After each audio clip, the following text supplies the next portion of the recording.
We acknowledge the traditional custodians of the lands on which we are recording today, with Holly on Ngunnawal and Ngambri country and Jenna on Darug and Gundungurra country. We pay our respects to elders past and present and extend that respect to all Aboriginal and Torres Strait Islander peoples listening. We recognise their continuing connection to land, waters and community and acknowledge that sovereignty was never ceded. Welcome to Somebody You Love, or The Sale of Two Titties. I'm Jenna Love.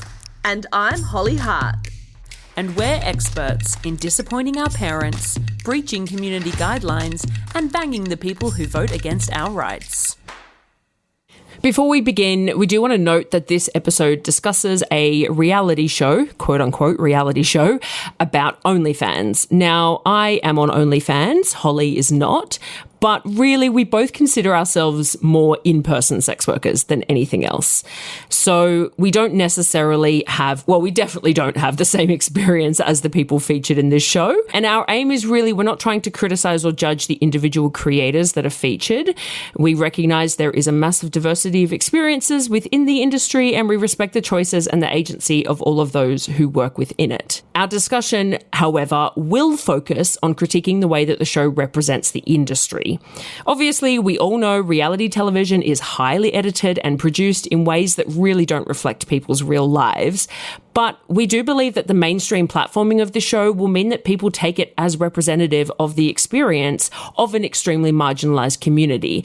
And thus, it does have a responsibility to do so with care. I don't know if I'm naive, but I do think there's a way of providing entertainment with care at the same time. I think there is a way of doing that and being successful, but I could be wrong.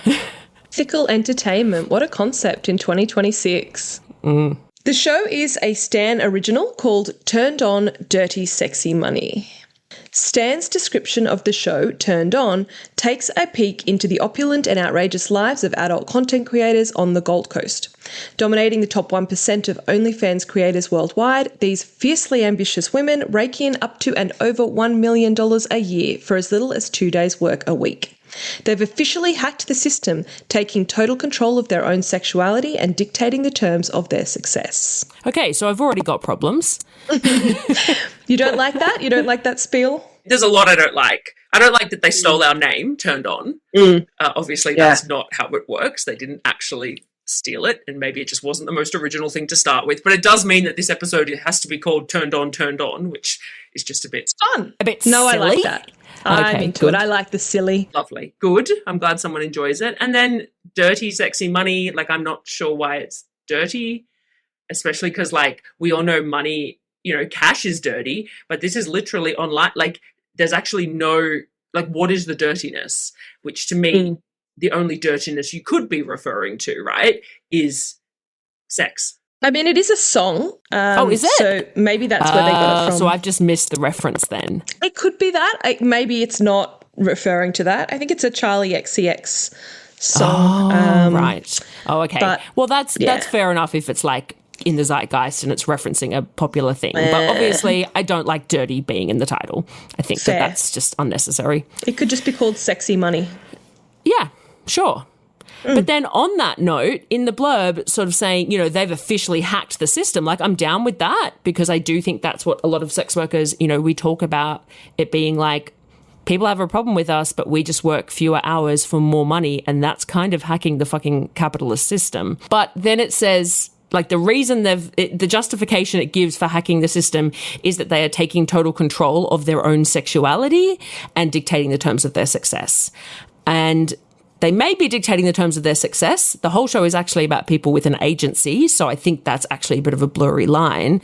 But the idea that because they're doing sex work, that means they're taking control of their own sexuality, to me, is really conflating the sex with the work because their jobs don't necessarily have anything to do with their sexuality.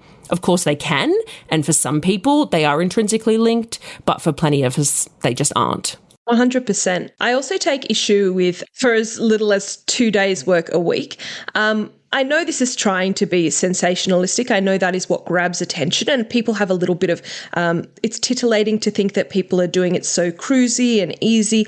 And it's also a little rage baity sometimes to be like, look, they barely work and they make so much more money than you. But my experience with knowing a wide range of creators is that 2 days a week is not just 2 days a week. No way. There is so much more that goes into it. And sure, maybe some of these women are genuinely doing 2 days a week. I'm sure that is the case on some weeks, but a lot of the time there is so much work that goes into being a content creator that people wouldn't even know, and stuff that you wouldn't even necessarily deem work beyond the social media management and things that maybe the agency are handling in this case. The physical maintenance of being camera ready all the time, the dealing with your management, preparing concepts for the next shoots that you're going to do, and just all of the other elements that go into being or existing as somebody who is a content creator is work, whether or not you're actually making money from that or making content from it. Yeah, I think 2 days a week is a lovely, luxurious way to put it, but I also think it undermines the hard work that goes into a lot of this content creation. Yeah, absolutely agreed. And particularly to start off with, right? Just because somebody's in a place now where they're only working 2 days a week or only doing, as you said, like actively earning money or filming content for 2 days a week, the chances of that having been the case from the start is very, very, very unlikely. Absolutely. Let's get into the show. So people in so-called Australia can watch it on Stan, which is like an Aussie subscription service. I don't know about people in other places. Good luck. Get yourself a VPN. Get yourself a VPN. I mean, get on that anyway. Yeah. Those of us in Australia pretty much have to, so we're all across it, especially if you're somebody who enjoys porn, which presumably some of our listeners do. We have like the introduction, I guess, which goes for 6.5 minutes. Like I kept thinking the show was starting, but it was still like montage. So it's quite a long kind of intro. The very first thing we hear is a narrator or like an interviewer saying, "Why do you think the other girls are jealous of you?" And I really hated that as the opening line. I just was like, oh, great. I know that it's reality, so they have to create drama, but it just is reinforcing the stereotype that because there's a lot of women in the industry, that female-dominated industries have a lot of bitchiness and jealousy and cattiness. And I absolutely hate that. And it certainly hasn't been my experience in the industry. I know it's some people's, right? But I think it's some people's in whatever industry they're in, because certain people might attract that sort of thing. And that says maybe more about them than the industry itself. So, yeah, I was like, oh, great. Straight into it. I like how you pitched the show to me when you first were telling me about it as sort of like Real Housewives within the OnlyFans industry, which I thought was really accurate because it is obviously set to the backdrop of all of the OnlyFans stuff, but it's really pushing the idea that this whole show is going to be about the interpersonal relationships and the little storylines like that, which is I actually quite like it as a concept. It's not my sort of show. It's not the sort of thing I usually would go to watch, but I really like this normalizing of everyday people that are just sex workers. And I do recognize that a little bit of manufactured drama needs to be shoehorned into that. They've got to have a storyline. They've got to have a villain here and there. We could go into the ethics of that when it comes to reality TV. Right? Yeah. But I do broadly understand these, who's jealous of you? And I also agree that it's quite rankling to give this idea that a female-dominated industry is full of jealous bitches who are undermining each other. But yeah, I feel like it's a necessary evil with this sort of show. Yeah, I agree. I do like that it's kind of the background, you know? Yeah. And it's like Real Housewives Miami, Real Housewives OnlyFans. Like it's just the thing that connects these people. And there is something great about that. Yeah. Then one of them, I think it might be Ruby, says everyone has a vision of what OnlyFans is in their head, but no one truly knows until now. And again, God, I'm being so critical already, but I'm like, I think that this show is giving the vision of what people think it is. Right. And it isn't actually the reality. Like being like, we're going to show behind the closed doors. I'm like, this, I've, as we said, we haven't had this particular experience, and it is an experience that exists in the industry, but it is such a tiny, tiny percentage. I'm like, this is not what OnlyFans is like for the vast majority of people. And that's okay. Like, you don't have to show it all. You can say this is just this niche little, glimpse. This 1%. Yes, you can say that. And that, in my mind, that's a kind of more ethical way of portraying that. I get that it's the glamorous, it's the exciting, so go for it. That's cool.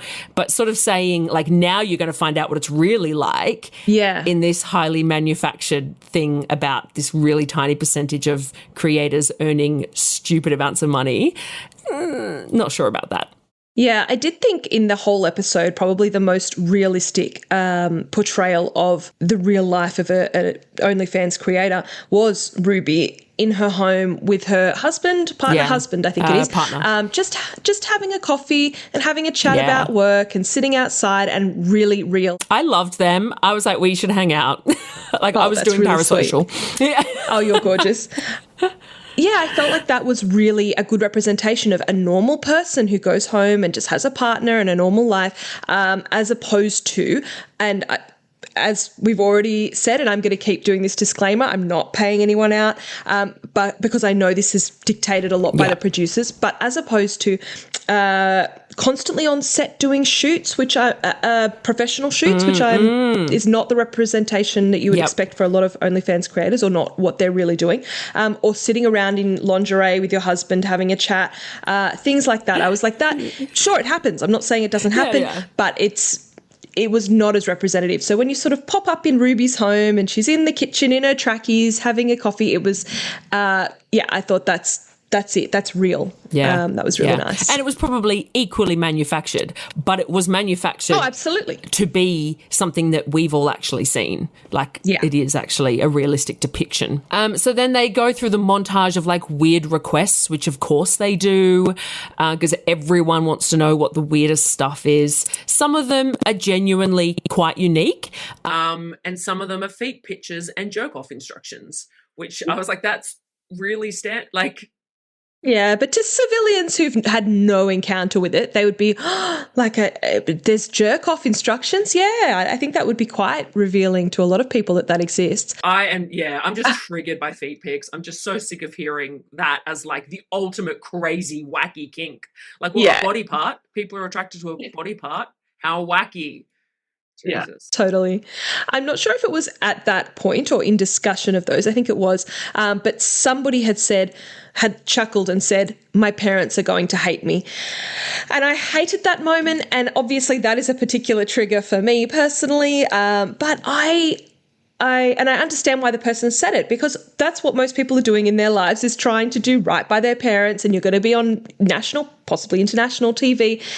So you're thinking, I don't want my parents to be mad. But that always frustrates me as a concept, because, and this is probably not even related to critique of the show or anything related, but I just hate, I want to denormalize, what would you say? I want to get rid of this concept that we have in society that everything you do should be for your parents' approval, or that they're going to be mad at something that you do. You've said something on TV that you're doing that is part of your work, and maybe it's a little bit wacky, but so it's real. And I think this having to be scared of your parents when you're a grown adult making any sort of consensual decisions is such a shame. So sorry to hijack the I that. felt the same way, and the word hate, and this again, no shade to the person who said it, because not it's at just all. what came out of her mouth. It's a normal thing to feel. Like, I've had that feeling on the podcast where I've gone, oh shit, my parents listen to this, oh my god. And but what I think is, and obviously I'm incredibly lucky that my parents are as supportive as they are, but what I think is, oh my god, they're going to cringe so hard, or that's going to be hard for them to listen to. Not they're going to hate me. And again, that's just the word that she threw out there, but it made me go, oh, babe, Like, I'm sure that's not true. I hope that's not the case. No, you know, surely obviously, not. if she's gotten to this level of publicity, you know, there's and they are still watching. Presumably, there is some support there. But I just thought, let's not have hate in there. It's an awful way to feel, and I hate that as a society, but that's got nothing to do with anything of the show. So, yeah, that's just my opinion. So then, still in the intro here, they move on to a bit of a montage about how there's this perception that people who are OnlyFans creators are not very intelligent and don't have any other options, couldn't do any other jobs. So they sort of try and, like, disprove that. But they don't really succeed.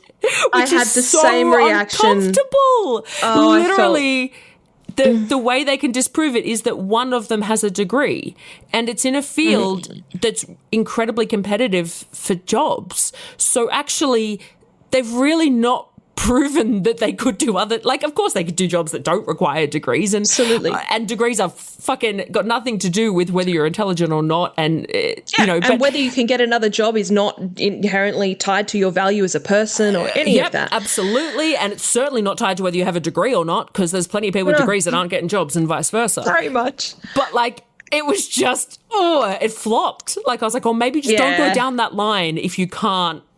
You know? Yeah, it was not validating their point at all. No, very awkward. Okay, then the introduction is done, unless you've got more to say about it. All I have to say is that watching this whole thing unfold at the start, I was just cringing at the reality TV vibe totally. of it. Just because it is. Yeah. It is. It's cheesy sort of reality TV, but I overall didn't find that introduction heinous. I was waiting to be like, oh, God, but it was fine. It didn't offend me. It's fine.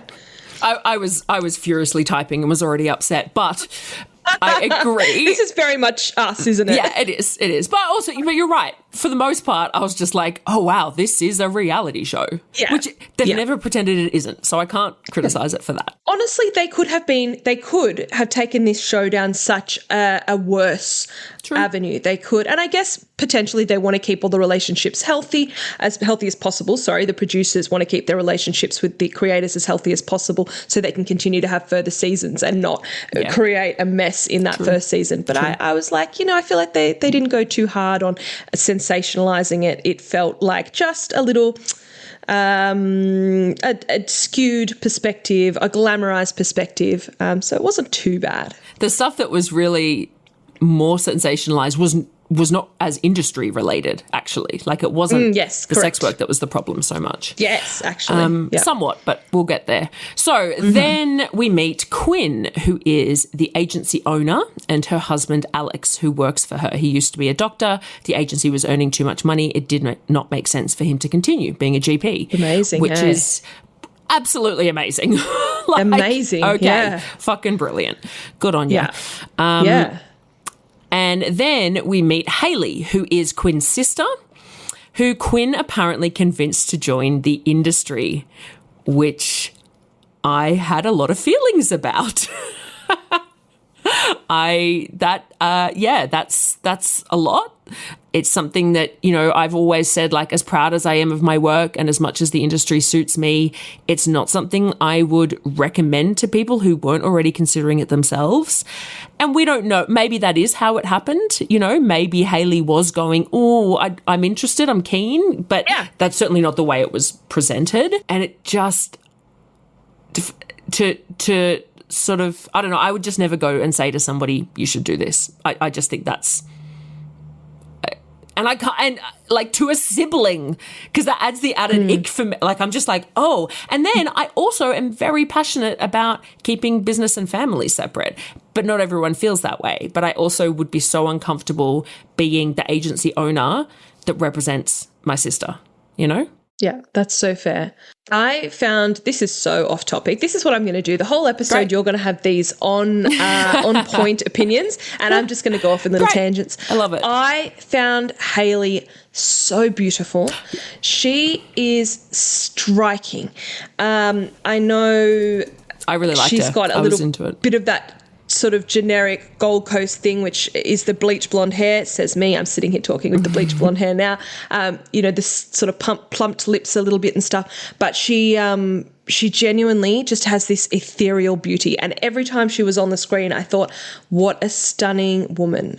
So that's all. Just had to share that. Just beautiful. Yeah, I also just I quite liked her. Like, yeah. Yeah, I thought she was sweet. Yeah. Now, so Quinn and Hayley have this conversation where Quinn tells Hayley that she doesn't make as much money as some of the others.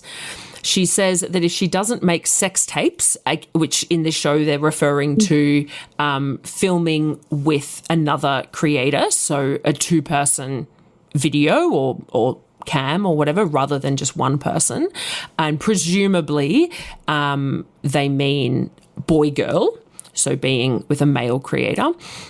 She says if she doesn't make sex tapes, then she'll never make the kind of money that she wants to make.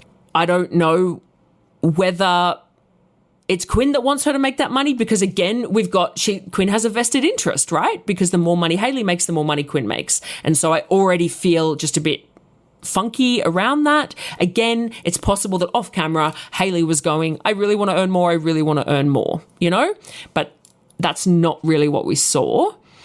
Hayley feels quite torn about it because she says that she is okay with the act of filming a sex tape, but she's really worried about the impact it will have on her finding a partner. And then she does this talking head where she says, I just don't want there to be sex tapes of me online, which makes me go, well, I don't know if you are actually okay with the idea of filming a sex tape. Like, she's like, oh, it's just the partner thing. But then later she says, I just don't want, and in my mind, she just doesn't want that. So that's the fucking end of the conversation.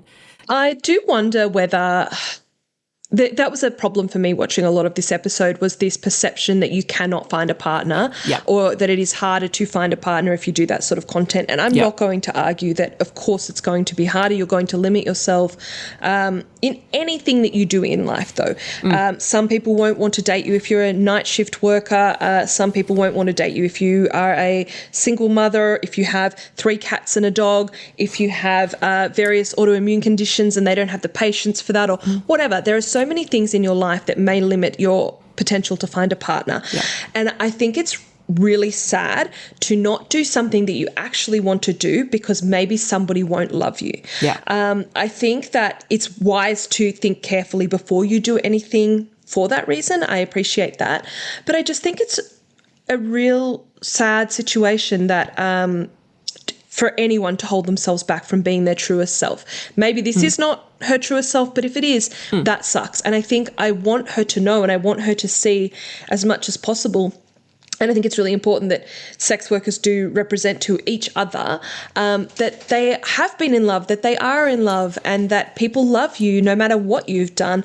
And the good news is this show does show that, which is nice. It doesn't definitely does sort of explicitly say that, but it does show it. It shows, relationships with love in them, and that's great. That's a massive positive. Absolutely. And potentially in the rest of the season, there may be more of that. And you may see that actually it's sort of the majority of creators who do have long-term romantic partners, and their relationships are some of the healthiest I've seen in any of my friend groups. Well, this is the quite thing. Impressive. You're absolutely right that whatever you do, it's limiting. That's how the world works, because we all have our preferences. And in my mind, that is such a good thing. There are plenty of fish in the sea, and most of them are horrible. You do not want the vast majority of them. And I don't mean just in a flippant way, like genuinely, as you're saying, if this is something you want to do, then somebody who is compatible with you will be comfortable with that. So if you are refraining from doing something that you want to do because you are afraid that somebody that you might want to date in the future will have a problem with that, then I don't think that person is right for you. And I know that's probably quite a privileged take because I fall in love with the drop of a hat, but good. Limit the pool to the people who are suitable for you. It's great. I've never had to date someone who's got cooked ideas about the sex industry because I'm out there, and so people are not going to be interested in me if they're not compatible with my values. It's definitely a thing I had in my 20s where I felt the same sorts of fear about one day finding a partner. And I think that a big problem was that the people I was thinking about dating were not aligned with me. And I think that is a journey that you can go on as a sex worker.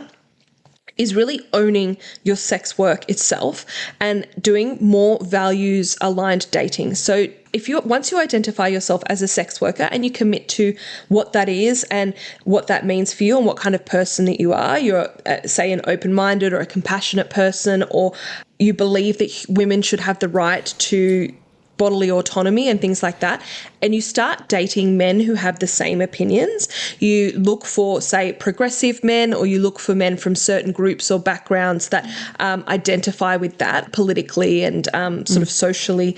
If that's where you aim your dating, then that's where you will find that love. If the problem is that you're so scared that somebody is going to reject you because, and I'm just gonna put this generalization out there, but because you're going for roided up neck tattoo bros who are conservative at heart and don't want to date a bitch that does that shit, then maybe that is a big part of the problem. And potentially it was for me historically. I'm saying, speaking from personal experience there. So I think that when you sort of find who you really are and what you care about, like I said, things like women's rights and bodily autonomy, and that is part of your core essence, and then you date according to that, you'll find it so much easier. I'm not saying that everyone will find love. I'm not saying that it'll always be a smooth thing, but you will find that people accept you for who you are because you know who you are and you're looking for aligned people. So anyway, that's Holly's dating advice. Yeah. But I guess if that isn't your values, I don't know, babe. Absolutely. I mean, if you're a sex worker that doesn't believe in women's rights, then that's a whole other thing you need to sort out. Yeah, absolutely. So then we go to this, as you said, professional kind of photo shoot, which is a bit odd, but that's okay. Chloe, Hayley, and Ruby are all there. They're discussing a subs or a subscriber's blueberry fantasy, which is unique. I will agree with that is one of the more unique ones. So fair enough. So then we learn a little bit about Chloe. So she used to be a stripper. So tick, love that. We love, representation of other aspects of sex work. But a few quotes from her. Again, nothing wrong with her having these views, but I just would love if they could pop a little factoid or, a little fact check or something on the screen. So she said, stripping definitely comes with different risks, being face-to-face with men, and I just love to break that down and talk about, well, if the risks are a woman being face-to-face with a man, like that's an interesting thing to talk about. That's not stripping. That's just men and women being together, and that's a concern. She says it's scary how unpredictable it is. I think she meant in terms of financially, in terms of income, which is obviously been her experience. It's absolutely the experience of a lot of strippers, but I got to say, it's also the experience of most people who are creating online content. So, yeah. The idea that online content is less unpredictable has been her situation. It's not most people's.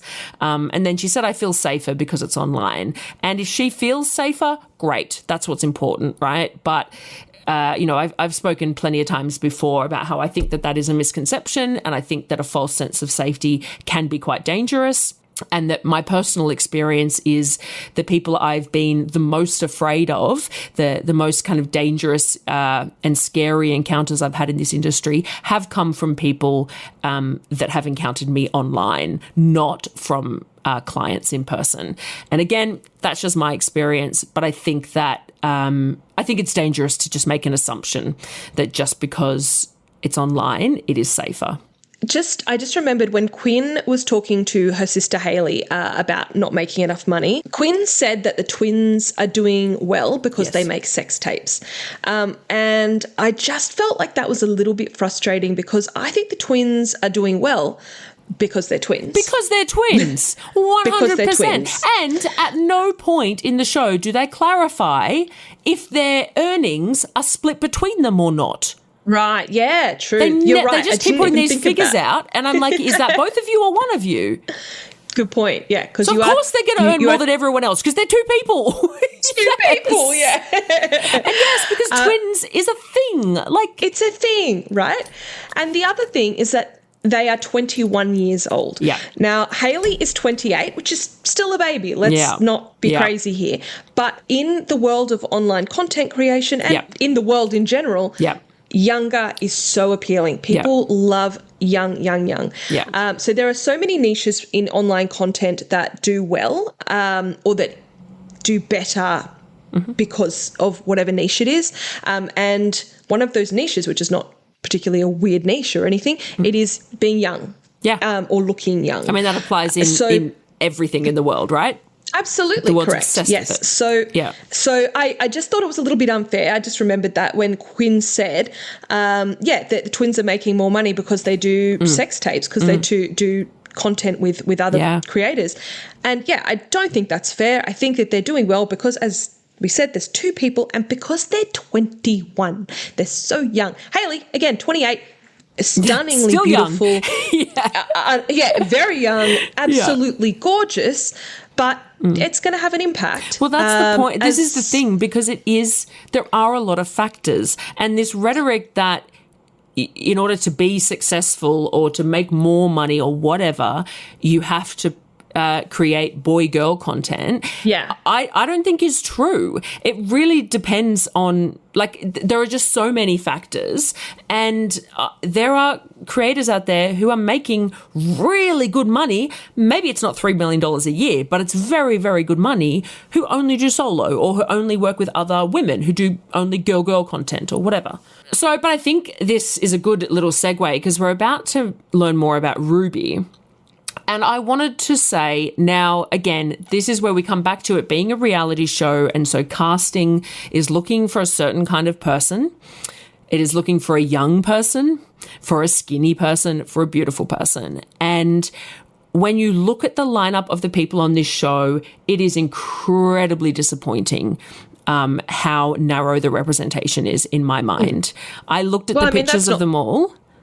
It's not the fault of the show, is it? That's Quinn's agency. Well, yeah, absolutely. But then the show doesn't need to necessarily focus on one agency, does it? But that's what they've decided to go with. And whether that, I don't know what the deal is. Does she actually represent other people, or is that who knows what the actual situation is? But again, maybe they are the ones earning the most, but there are still people earning so much money who are old. Not one of the creators is over 30. They are all in their 20s. And I think that's really depressing. I think that's a real shame. It's a massive missed opportunity. None of them are fat. Not one of them. None of them appear to be black or Asian. They are just such a narrow representation. And I think that is a massive shame, because to go on to talk about Ruby a little bit, so Ruby's a dancer. She talked about finding the work empowering, which is great for her. Not many people can find their work empowering. But she says, I definitely have the different body type to a lot of girls in the industry. I understand body dysmorphia. I understand we all have our own body insecurities. But looking at, I was like, what do you mean? You got big titties. I get it. I have also grown up with big titties and I know what that's like. But literally, what are you talking about? I don't, and it's just, there's nothing wrong with her feeling that way. But for the show to have her as the biggest girl, come on, it's absurd. But then at the same time, I go, well, do I want to be the fat chick on the reality show who deals with everything that means? No. Absolutely, yes. Comparatively to a lot of people, she's not large at all. But when you're on set with women who are a size 6, then, and as you said, you're on TV and you are, quote, the fat one, then sure, that's that's a head fuck. So I get that. Exactly. Absolutely. It's just, she talked about how she didn't want to be in this lingerie shoot with Chloe and Hailey because she doesn't like having her photos taken by someone else, quote, especially when surrounded by all these fucking skinny bitches. And she's just saying skinny, she's not actually calling them bitches. That's fine. But I was like, what, do you mean you? And I'm not but you are quite skinny. And you have big tits. We've all got different perceptions, and obviously there are some people who would not think that she's skinny. Whatever, it doesn't matter. The reality is... That's the problem, isn't it? When you've been told how fat you are enough, gets under your absolutely. skin. So. And, you know, she's a dancer, so that means she spent her presumably late teens, early 20s in strip clubs, and you know what that's like. And we know that men will call women who aren't a size 6 fat. Like it, especially if you reject them. Yeah. I mean, I remember people would, like, when I was a size 10, people would say to me, oh, you'd be so cute if you just went to the gym a little bit. Or, I really like curvy girls like you. I mean, I was literally like 58 kilos or something. Like, not even, maybe 55, you know, like, what? What do you mean curvy girls? It's really warped, and it's such a shame. And I don't expect any individual to fix this perception. No. But I do think when you're putting a show out there, maybe you could put a bit of work into it. So then one of the funniest scenes to me was a talking head with Hayley, where she tells us about the beef between Ruby and Mia. So it's this really simple story. The story is Ruby and Mia were friends, and then everything blew up and they weren't friends anymore. That's literally the story. But the way Hayley tells it, she sets it up like it's this really complicated story, and then the people on the set seem blown away by how well she managed to tell it, and everyone's like, oh my God, you did it. Like, I can't believe you got through that. You did such a good job. And like, it's so simple. It's really like, it's the tale as old as time. And I'm assuming that she told a lot of the details and they edited a bunch of that out. I don't know, but it was very funny to me because I was like, this isn't complicated, guys. I just love at that moment how she does she's a little pleased with herself smile, and she's got these little dimples and she's just so cute. That was quite endearing. So I think she's very, very cute and pretty. Yes. Yeah, maybe I'm obsessed with her. No, actually, do you know what? My favourite person in the whole show was Chloe. I really liked Chloe, the little pocket rocket. Yep. Because some of the shit she is saying, she's quite direct. And I was like, she's very quiet. She's just this little tiny quiet thing. And then she just says shit. And I love it. Yeah, I really enjoyed it. Yeah, I can see that. I feel like I'm the Ruby and you're the Chloe. Oh, wow. Okay. Yeah. Cute. Yeah. I like it. Who knows what that means? And probably in a few episodes, I'll be like, oh God, no, don't. I take it back. No. I'm standing by Chloe. I got you, girl. So then Ruby tells her perspective on the beef. And of course, there's two sides to the story, right? Ruby says that it is because Mia doesn't consider herself a sex worker that she thinks she is better than the others because she hasn't done stripping or any other forms of sex work, and says that she's an outlier in the agency because most of them come from an adult industry background. So, of course, this was the first moment that I was interested in this show. And I was like, this is compelling to me. I think it's great to say that most of them come from a background in the industry because, as we know within the industry, a lot of us move in and out of different spaces of it. It's quite rare to come across people who have only ever worked in one little sector of sex work, which is what she's saying about Mia. Doesn't mean there's anything wrong with it, but it is the outlier.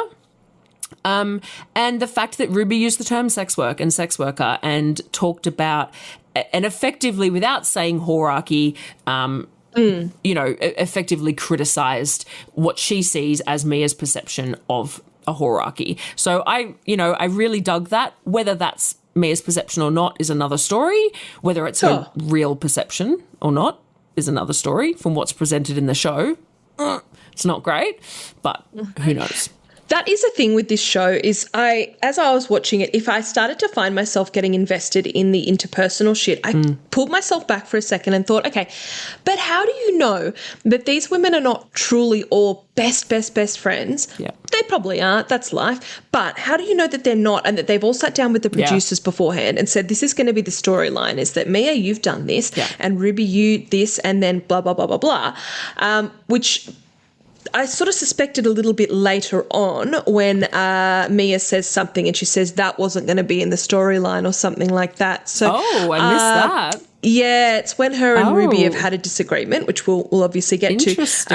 And Ruby has brought up some other information, and then Mia's in the bedroom with her husband saying that wasn't going to be part of the story or something like that. So even though I know these shows, they give them a broad arc of what they're going to talk about, you wonder how much was actually fully manufactured, where they go, okay, Jenna and Holly, you guys are going to have a falling out, and we sit and go to the camera and go, oh, what a bitch.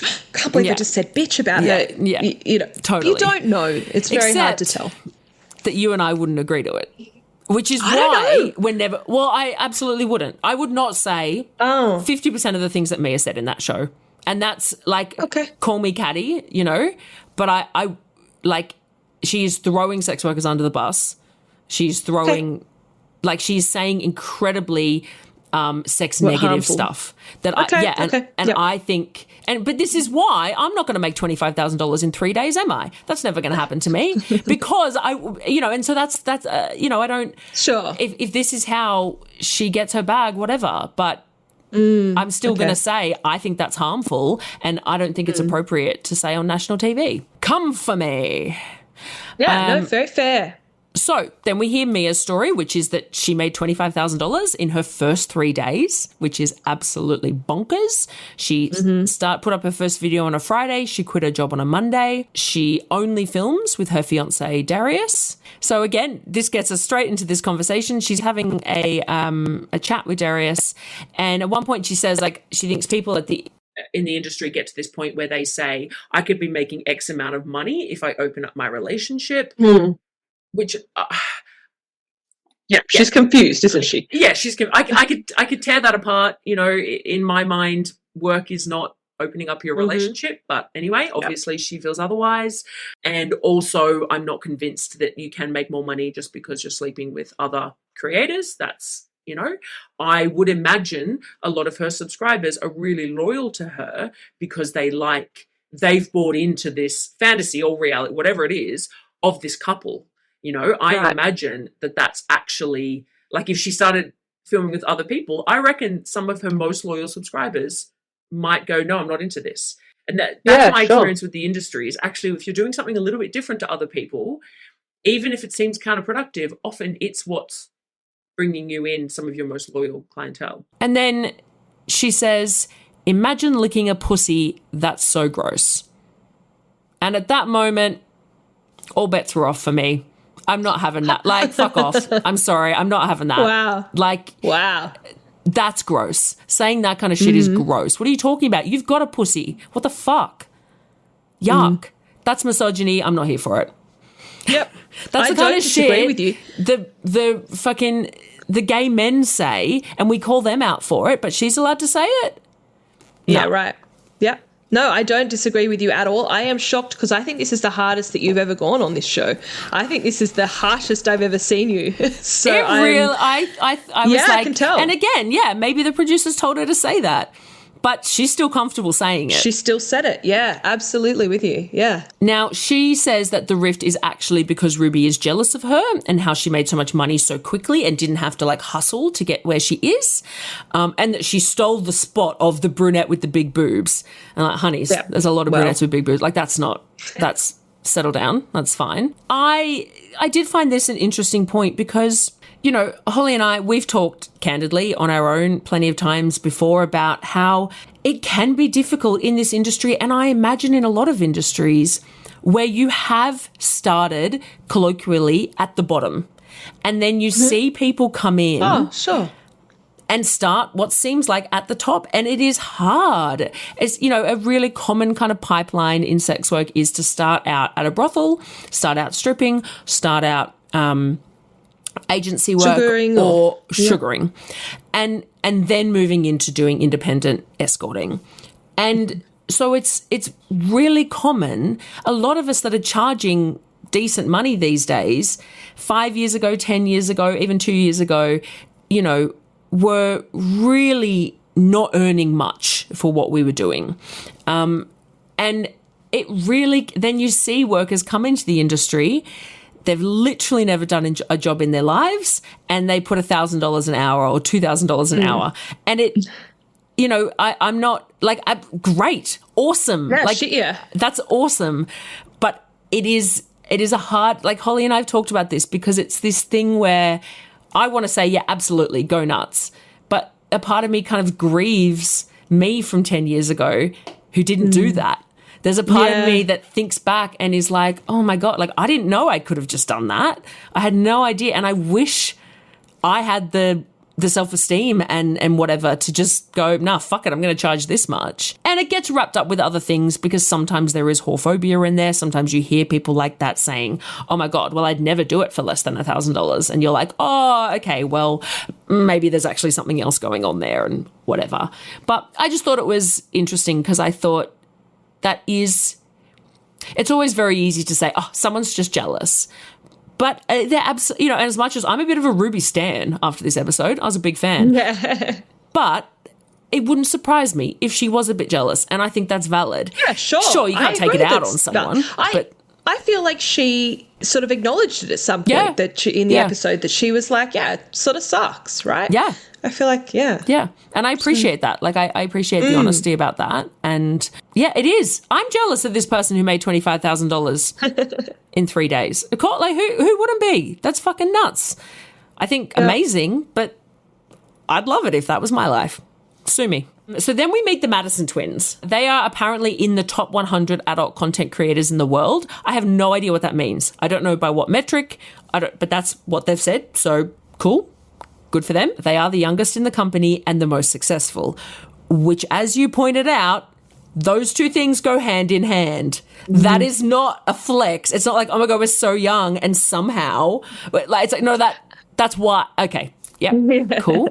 Of course, I still think you can make very good money at any age in this industry, but we know that you can make crazy money when you are very young or saying that you're very young. They earn an average of $3 million a year. Again, I don't know if it's 1.5 each or 6 total. No idea. We learned that they don't know how to pronounce comparable nor incomparable. So that that was good.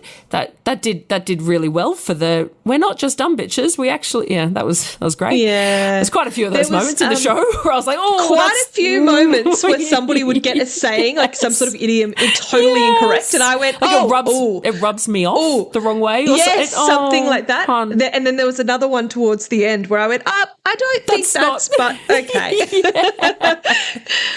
Again, nothing wrong with it, but if you're trying to do this, we're actually really smart thing, like, oh, okay. Yeah. So then they explained that they don't like do the sex together, which great, obviously, that's to be expected. But I guess they do it next to each other? I don't fucking know. She does this like, it's not like this, it's like this. And I'm like, so are you Yeah. Are you just masturbating next to each other? In parallel? Are you fucking people? Because that's still pretty, like if I'm, in my view, like if I'm at like a sex club, I'm having sex with someone and someone else is having sex in the same room, if that was my sister, that would, we've all got our own boundaries, but that's a no for me. Like, that still they feels. Were like, oh, of course we wouldn't have sex with our sister. Ew, but we do it just like this, next to each other. But then I'm like, is it a split screen? Do they just film themselves and they edit it together?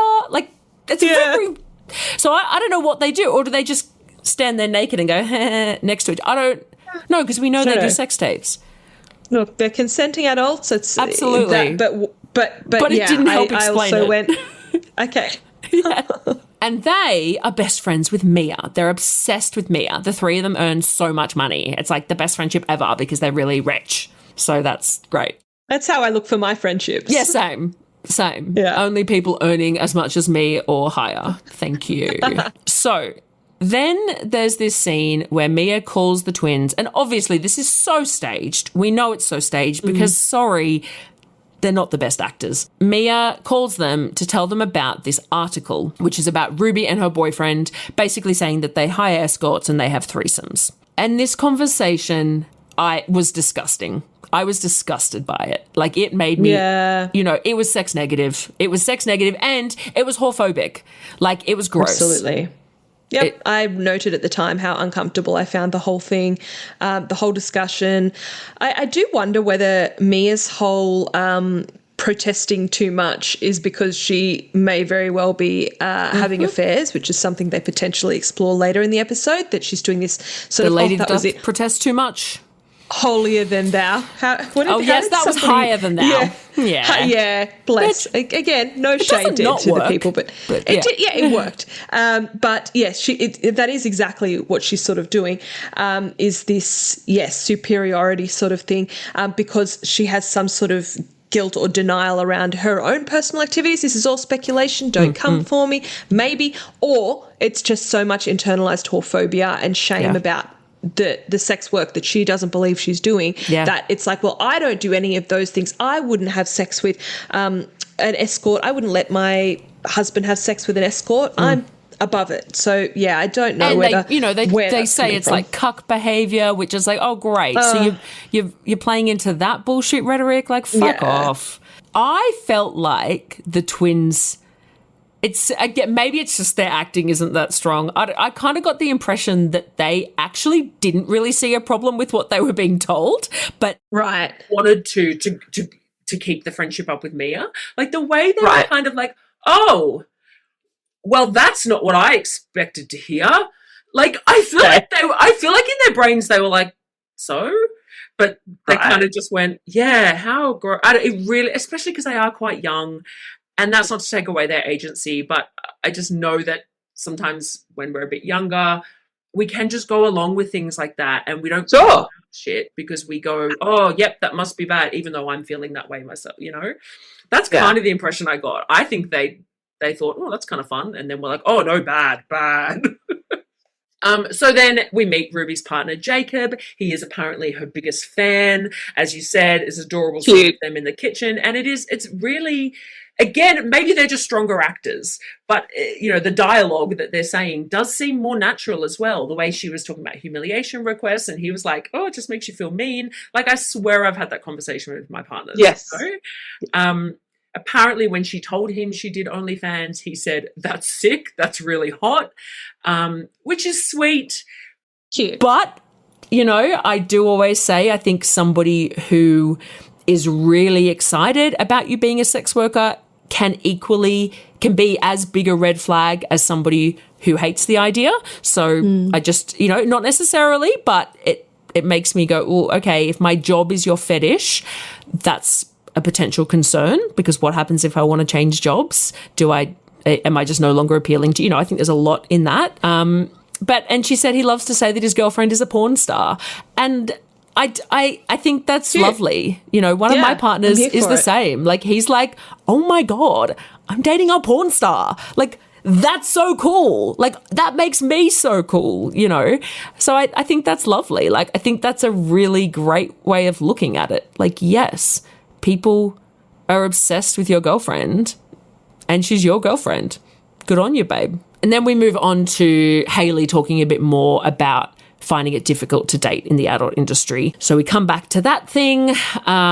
She tells Mia that the guy that she was recently seeing really hated OnlyFans, which again, like, comes back to what you were saying, Holly. I'm like, well, why were you seeing him then? Like, don't want to victim blame, but like, that was weird that you were dating in that case. It's a choice. Okay. Yeah. But then at the same time, I'm like, well, you were convinced to do this by your sister. Like, maybe this isn't, she says she's really grateful for the work, and that it's like given her this like she is really happy about it. But I feel like there is some conflict there. Like, it sounds like she's like, financially it's great, but in terms of her interpersonal relationships, she's not so sold. So, good to show that nuance, but yeah. And then she talked about the perception that some men have that sex workers will just be like up for anything. And yeah, I think that there is definitely truth to that. I've come across that. My personal experience is more that men think that I will want everything. They're a bit more worried about like letting me down because they're just vanilla, or they're not, which it is totally not the case, because I'm actually a pretty vanilla girly. But which is what Hayley says as well. She's like, no, I just like, I've certainly not personally had anyone think, oh, well, why wouldn't you be okay with this? You're a sex worker. Like, you should be fine with anything. But I know that view is out there. And yeah, that is a real shame. That sucks. And then finally we go to the party, the agency party. that the whole episode has been building up to. Very weird, I know. It's a party with 9 people in full glam, just sort of hovering. Like it was... Yeah. There was no musician, no DJ, it was sort of... It's just a reality show setup. Like, they just had to get them all together in a room so that they could have the big confrontation, because that's the drama of the episode. So they build up to this confrontation. People are having just a bit of chit-chat at the party. Mia and Ruby step aside to have a little bit of a chat. The twins are there for Mia. They're sort of backing Mia up. They're there. The twins are there. They're there. It's quite frustrating for Ruby, clearly, and she asks if she can just speak to Mia alone. So that then happens for a little while. And the confrontation is with the knowledge that it's potentially highly manufactured and maybe not even a real thing, but it was good. I think the points that Ruby made were good points. I think that Ruby really stood up for what she believes in terms of that whorephobia, and I understand that Mia was denying those views, or having had those views, or expressed those views, which is fine. That's Mia's choice. But then Ruby brought up an incident when they were in Fiji where Mia was flirting with another man and potentially gave him her number, and there might have been something going on there. So that's where the argument ends, because it becomes more heated. Mia storms off. Her and Darius are in a bedroom, and the cameras are surreptitiously filming them having this private conversation, which, clearly it's not like they weren't aware it was there. No, they've got the mics on. She's saying, oh, she's such a liar. She's a liar. And Darius is saying, oh, yes, she's definitely a liar. And I don't think they were lies, but maybe it's just not all real. Anyway, so the vision that we're given is that Mia is very upset and telling her husband how none of it's true, and Ruby is also upset because that's a confrontation and it was quite unpleasant. That pretty much wraps up the episode. I think then it sort of builds towards what's going to happen in the next one, which is... some more people are coming in, and there's going to be, apparently Quinn is pregnant in the next episode, and there's a baby shower, and that's Quinn, just a reminder, is the owner of the agency.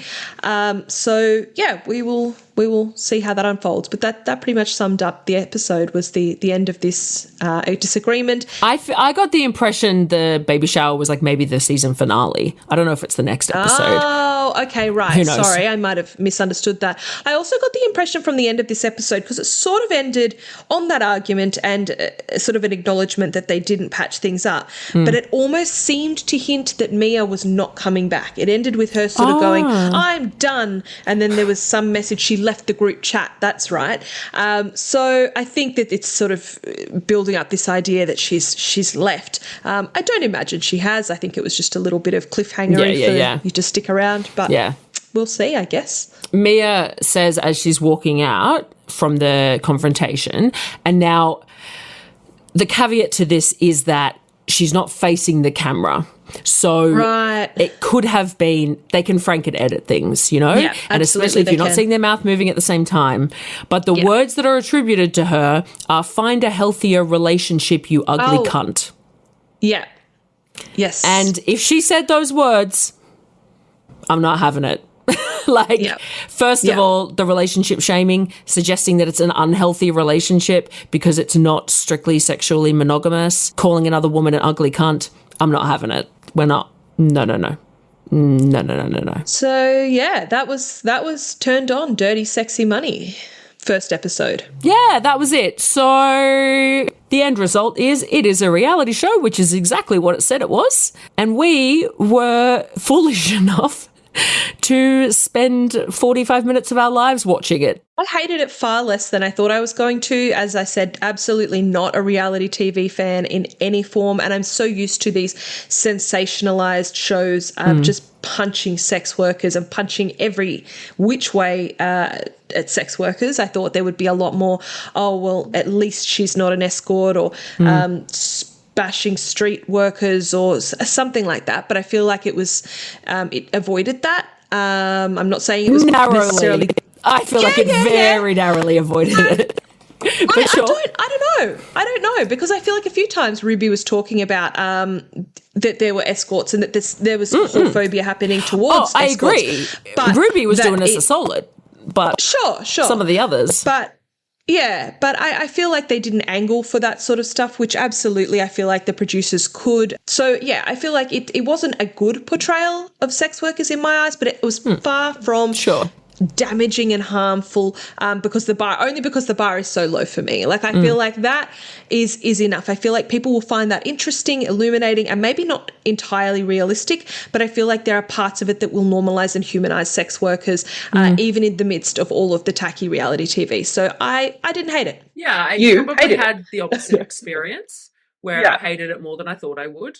Wow. Well, I really do. I really think it is unethical to put a show like that out there and not have any mention of how that's not the norm.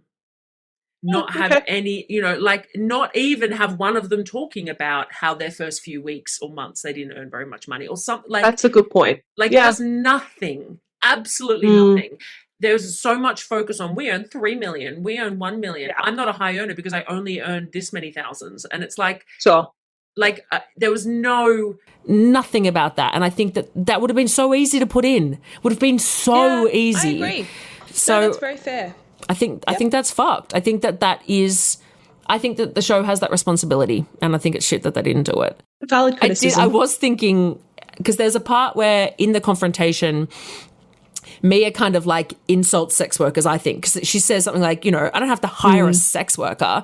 Yeah, but the fact that she uses the correct term is like, it's this irony where I'm like, hun, you're a sex worker. Like, it's funny because she's like trying to shit on sex workers, but at the same time, she doesn't say a slur. Like, she very easily could have said, I don't have to hire a whore or a hooker, but she says the right term. And so I'm conflicted because I'm like, shut up, cunt. And then I'm like, oh no, wait, hold on. At least you insulted us in the way we prefer to be insulted. Oh, sure. Yeah. As we said, the bar is very low. Yeah. Yeah. That's true. Okay. We did it. Cool. Thanks for joining us. Thank you so much. Join us next week if we've managed to get through another episode. Who knows if we will. We don't. I don't. I'm slightly curious. They may have got me back. It'll be funny. I'll be the one now pushing you, going, hey, let's go watch it. Maybe. I don't know. I want to see what Chloe's up to. Yeah. There's a few. Well, and we have the big guns coming in soon. Oh, we've got the big names. I noticed that. Yeah, we've got the. That was a fun little. The celebrities have not arrived yet. All right. Cute. See you next time. Okay, thanks. Mwah. Bye. Please look out for us on Twitter, Instagram, Facebook, and Patreon. Our name everywhere is Somebody You Pod, as in podcast. Our Patreon starts at just $3 a month, and you can get all of our episodes ad-free and a day early, plus bonus episodes, behind-the-scenes action, bloopers, and more. Thank you for taking the time to listen to the voices of sex workers. And remember, somebody you love might just be a sex worker.